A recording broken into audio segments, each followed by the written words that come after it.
Welcome and happy Halloween as Sawe blessings. In today's meditation, we're going to do a little something different. I'm going to tell you a story, but I'm just the guide. You're going to fill in the details with your creative mind. When we use our creativity, coupled with our intentions, we can manifest anything. So let's get started. Okay, let's start as we always do. Lay down in a comfortable position. Get yourself nice and cozy. Get a blanket if you need to. Someplace quiet. Someplace where you can focus on you. Now, we're going to start from the top of our heads, moving all the way down to the tips of our toes. We're going to take a deep breath in and out, and we are going to focus on the individual parts of our body and really get them relaxed. You'll be amazed how much goes on in your body that you don't recognize until you focus on it. Okay? So, deep breath in, hold it at the top for 2, and out your mouth for 5, 4, 3, 2, and 1. All right, starting from the top, relax your eyebrows, close your eyes, relax your jaw, let your tongue fall down from the top of your mouth. Take a deep breath in, hold it for 2, and out your mouth for 5, 4, 3, 2, 1. Now let's move down to our neck and shoulders, which is where we keep the most of our tension. Really focusing in on that. We're going to take a deep breath in and send that oxygen right to that place, right into your neck and your shoulders. Deep breath in for 4. Hold it for 2. And out your mouth for 5, 4, 3, 2, 1. And feel your shoulders relax. Roll them back if you need to, and really let them go. Moving down to our chest, we're going to take a deep breath in. Hold it, and out for 5, 4, 3, 2, 1. You're feeling your chest relax, become warm. Moving down to our hips. Deep breath in and out. And wiggle your hips if you need to. Sort of sink down into your bed or your sofa or wherever you're at, your most comfy chair. Moving down to our legs. Let's wiggle them a little bit. Move them around. Deep breath in. Sending that oxygen down to your legs and out. 5, 4, 3, 2, 1. And now down to our feet. Let's point our feet and release them, and point and release them. Wiggle your toes. Deep breath in and out for 5, 4, 3, 2, 1. You should feel a lot more relaxed now. So, deep breath in, and let's start the story. You find yourself on an antique train, in a car all to yourself, sitting in a plush velvet seat. You look around and there are chandeliers and rich woods and carpets and curtains. It's like you've gone back in time. In your left hand, you have a train ticket. It's a deep, rich red with gold trim, with embossed lettering that says, Destination, Wisdom Hollow. On the ticket are raised leaves of reds, purples, oranges, and golds. It's beautiful. In your right hand, you have an invitation in amber linen. On the front of it, in calligraphy, is your name. You open up the invitation and read it for the 5th or 50th time. You're not quite sure, but every time you read it, it gives you goosebumps and butterflies in your stomach, the anticipation of what's to come. It says, Dear child, please join us on Halloween night. And you stop and you think, us? Who's us? Continuing on, it says, Bring nothing but your sweet soul. All will be provided for you. Many blessings. Blessed be Mariam. Taking a deep breath in, you look out the window and the train is going through the mountains and valleys, near lakes and rivers. trees are alive with vibrant jewel-toned colors. A light rain is trickling down the windows, and it brings you peace and calm like you've never known before. You've heard of these invitations from Mariam, but never did you expect to get one for yourself, and you can hardly wait to arrive.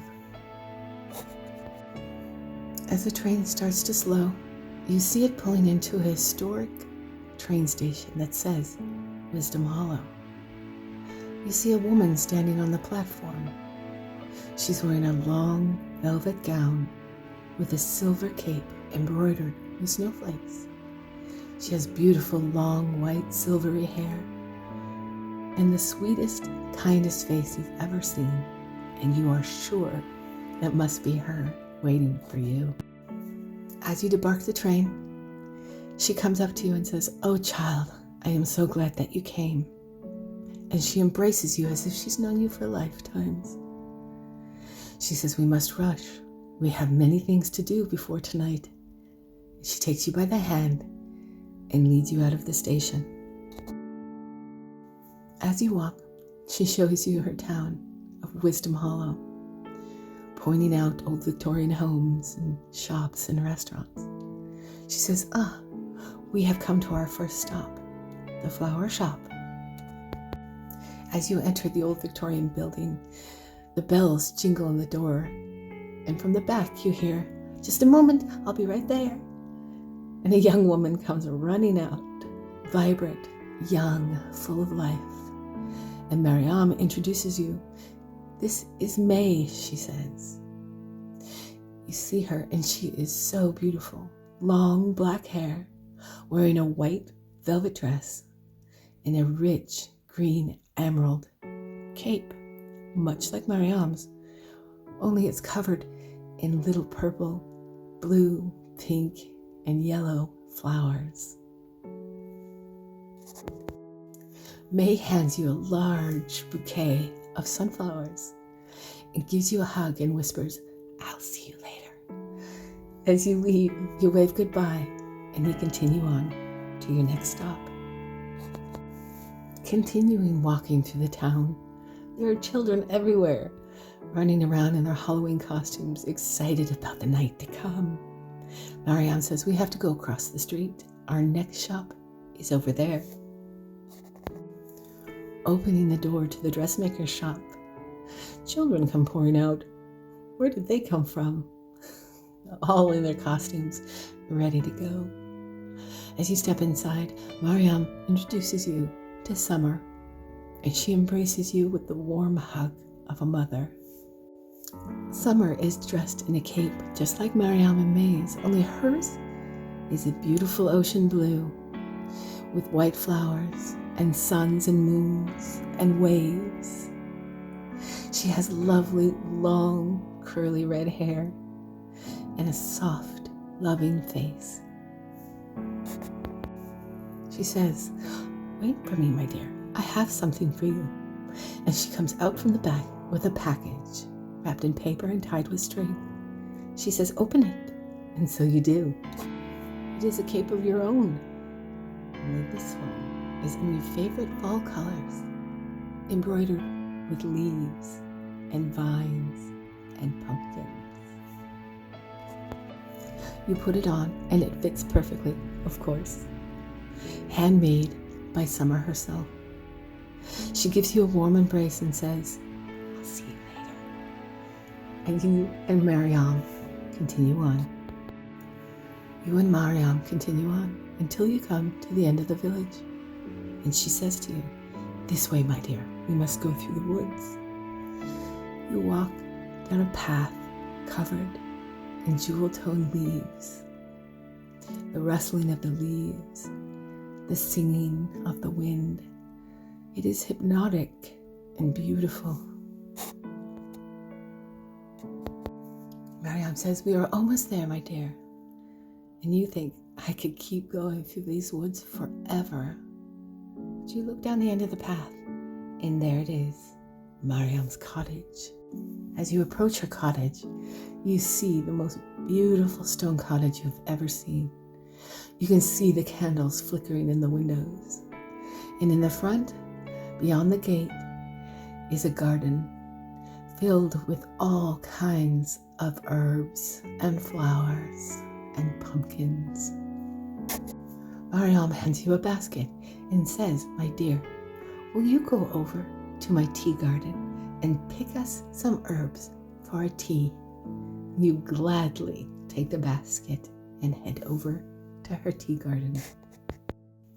You fill the basket with all your favorite herbs for tea, and then follow her into her beautiful home. Her home is everything you imagined it would be. A stone fireplace with a roaring fire, a bright kitchen with a cauldron bubbling on the stove, jars filled with tinctures, and then you notice a whole wall filled with jars and herbs inside. You see the dining table. It's long enough to fit 13, but it's set for 4. It's got candles and pumpkins and food and everything good. Her whole home smells so lovely. She says, "My dear, put your sunflowers in the vase in the center of the table." So you do. Then you take your basket of herbs over to the kitchen. Together, you and Mariam fill a teapot with the herbs you chose from the garden. And as you're filling it with water, guess who comes to the door? It's May and Summer. As they enter the home, they proclaim, "Merry meet, my friends. We have brought goodies for our feast of Samhain." You all move towards the table. May brings the sweets that she made, and Summer brings the savories. You bring your tea, and Mariam brings an oracle deck. As you enjoy your feast for the Samhain celebrations, you listen as the witches talk and tell you their stories of magic.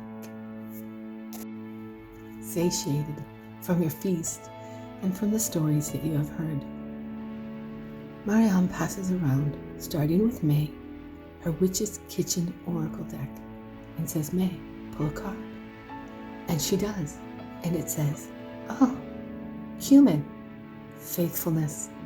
And then she passes it on to Summer. Summer pulls a card, and she gets elderflower, warding, protection, she says. And then she passes it to you. You shuffle out your card, stumbling a little bit, but when you get it, you decide you're going to keep that to yourself for now and see what happens, and you pass it back. Mariam begins to shuffle, and a card flies out, and what does it say? Witch hazel. Sensitivity. Very interesting. Mariam says, "Come, ladies, let's go over here." And she takes you to the wall of jars that you had seen earlier. And she tells you, choose one to match your card. And you do. What does it say? What does it look like? Now you've all grabbed up your jars and you head over to her cauldron. She tells you all to open your jars and put a pinch of each of those herbs into the cauldron. And it bubbles up. Mariam grabs the ladle and she says, "My dear, grab those 4 empty bottles behind you there, please, on the counter." And so you do, in excited anticipation of what's to come. As she fills each jar, she hands them back to you to close them. You pass them out to everyone, and she says, "It's time. It's nearly midnight. Let's go." Mariam leads you out the back door of her cottage, out to the lake behind her home. There is a bonfire already ablaze. You stand around the bonfire with your jars in hand. You raise your arms up to the moon and you ask for her blessing. Just then, off in the distance, you hear a clap of thunder. Mariam says, "Come, ladies, to the lake." The night is filled with the largest full moon you've ever seen. and it looks like it is sitting on the waters.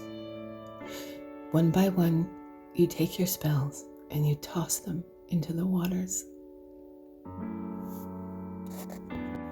Mariam asks, "My dear, what did your card say?" And you lean in and you whisper to her what it was, just between you and her. Arm in arm, you all walk back to the cottage. You say your goodnights. You embrace and thank them for everything they've taught you tonight, all that you've learned, and how your soul has grown. You tell each of them how grateful you are for having met them, how grateful you are for the lessons you learned, for the love that they shared with you. You wish them many blessings as they wave goodbye. Mariam says, "Now, my dear, you must be exhausted." And she takes you by the hand and leads you to a guest room. There is the most cozy room you've ever seen. There's a fire burning in a fireplace, crisp white fresh linen sheets, a great big puffy comforter on the bed, fluffy pillows, and you just can't wait to jump in. You turn to Mariam and you thank her with gratitude for everything that she gave to you today. From flowers to capes to lessons to love, you thank her for all the many blessings that she gave to your soul today. And she puts her hands on either side of your face, kisses you on the forehead, wishes you a very good night, and says, "Blessed be," as she walks out the door. As you look around this lovely room, you see on the bed that there are silk pajamas with your name embroidered on it. You slip into your pajamas and you get under those thick, warm covers, and you feel yourself starting to drift away. And you can't wait for the lovely dreams you know are headed towards you.